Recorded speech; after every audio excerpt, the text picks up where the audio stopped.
নিজের সর্বোচ্চটা দিয়েছি, তবুও হেরে যেতে যেতে ভাগ্যক্রমে জয় পেয়েছে। 9 রানে 6 উইকেট হারিয়ে সহজ জয়কে কঠিনভাবে জয় করেছে বাংলাদেশ। সবকিছু মিলিয়ে বিস্তারিত থাকবে প্রতিবেদনে।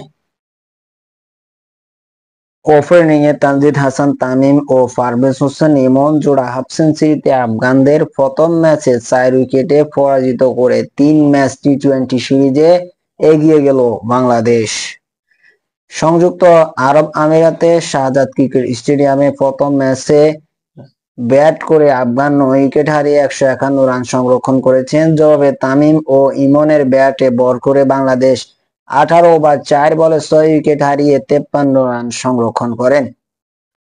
উদ্বোধনী জুটিতে বাংলাদেশের 109 রানে দুর্দান্ত সূচনা করেছিলেন, কিন্তু আফগান অধিনায়ক রশিদ খান বোলিংয়ের তুপে হঠাৎ করে ছন্দপতন হয়। রশিদ 1 ওভারে তামিম ও সাইফকে উইকেট তুলে নেন। রশিদ খানের পরবর্তী ওভারে জাকের আলী শামীম হুসাইনকে এলবিডব্লিউর ফাঁদে ফেলেন।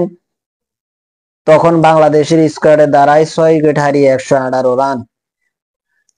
আসা যাওয়ার পিছনে বাংলাদেশের লক্ষ্য তাড়া করা তখন কঠিন হয়ে পড়ে।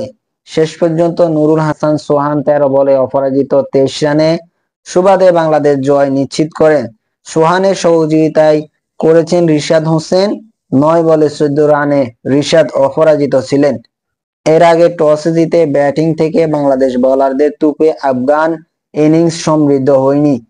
পেসার তানজিদ হাসান, সাকিব ও লেগ স্পিনার রিশাদ হোসেন 2টি করে উইকেট দখল করেন। অন্যদিকে মুস্তাফিজুর রহমান, নাসুম আহমেদ নিয়ন্ত্রিত বোলিংয়ে আফগানরা খুব বেশি দূরে যেতে পারেনি।